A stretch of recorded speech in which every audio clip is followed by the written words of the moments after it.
À l'issue du second épisode de Koh-Lanta, le feu sacré diffusé ce mardi 28 février sur TF1, Siesti Emin, le doyen de la saison, qui a été éliminé lors du conseil. Le Belge nous a accordé un entretien. Et de deux. Après Célia, doyenne de la saison, la semaine dernière, au tour de Belge Emin, 56 ans, d'être éjecté, à l'unanimité des voix contre lui, de Koh-Lanta, le feu sacré lors du second conseil de cette édition 2023 du jeu d'aventure de TF1. Alors haro sur les anciens ? L'avenir le dira. En attendant, celui qui a tenté sa chance 20 fois avant d'obtenir son ticket pour participer à Koh-Lanta quitte donc l'aventure ce mardi 28 février après seulement 6 jours de survie. Emin nous a accordé un entretien. Emin, j'avais des choses à faire valoir dans Koh-Lanta, le feu sacré télé-loisirs, vous quittez l'aventure au bout du second conseil de la saison. Quel est votre état d'esprit? J'aurais évidemment préféré rester plus longtemps mais Siesti la dure loi de Koh-Lanta. On a l'impression que la raison de votre éviction est simplement votre âge. Une facilité? Au début, personne ne se connaît vraiment, les caractères ne sont pas encore affirmés. Donc on essaye de trouver un argument pour sortir l'autre. Et l'argument du plus ancien s'est imposé.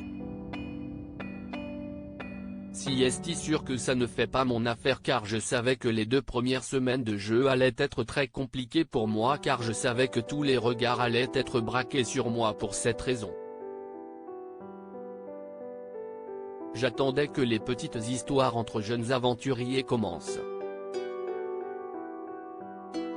Rire, d'autant que vous étiez très apprécié de vos coéquipiers.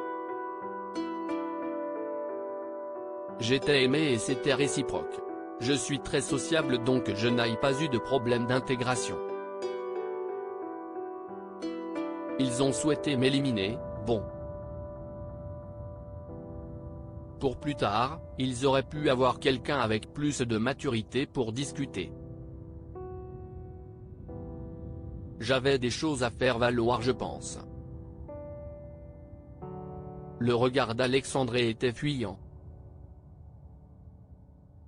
J'ai l'impression d'avoir été trahi. Pensiez-vous que le double vote de votre arme stratégique pouvait retourner la situation?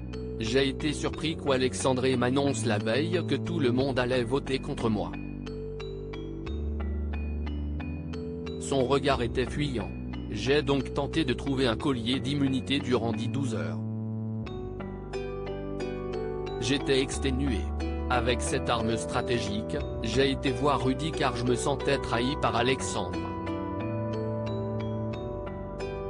On perd une épreuve et hop, plus aucune stratégie n'est valable. Il m'avait dit qu'il ne trouvait pas logique de voter contre le doyen et il voulait de base voter contre Elena.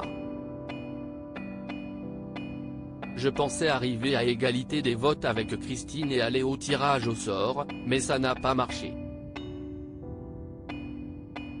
Rudy était derrière toute cette stratégie de vote contre moi.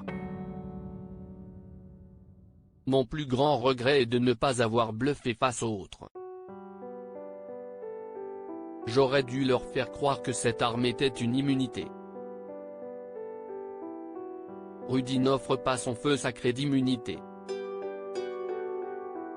Vous attendiez-vous à un tel stratège? Non, je me suis rendu compte qu'au conseil. Je suis très déçu car tout le monde a voté contre moi. J'aurais apprécié que un ou deux choisissent un autre aventurier. Mais au moins je sais que je n'avais aucun allié, rire. Elodie a été un peu contrainte et forcée par Rudy. Lesquels vous ont fait le plus mal?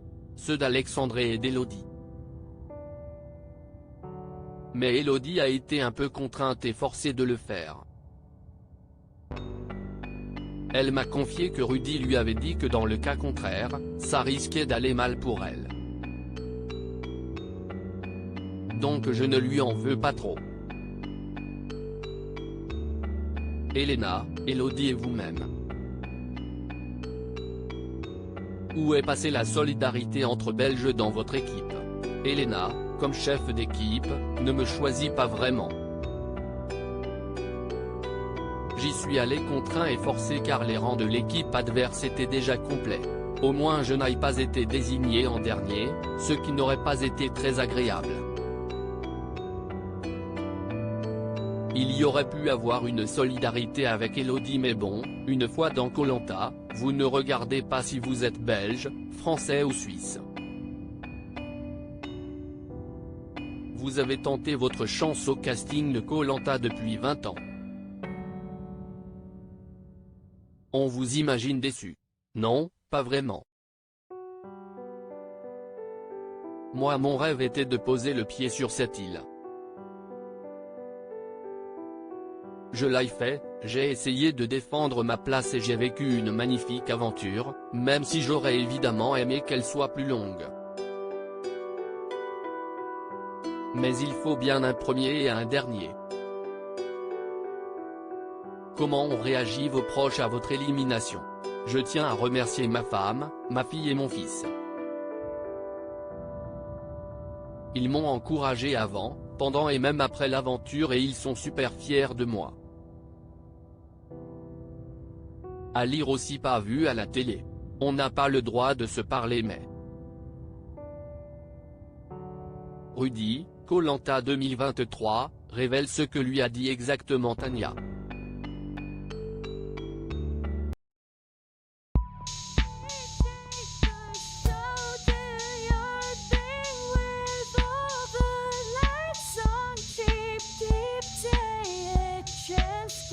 Keep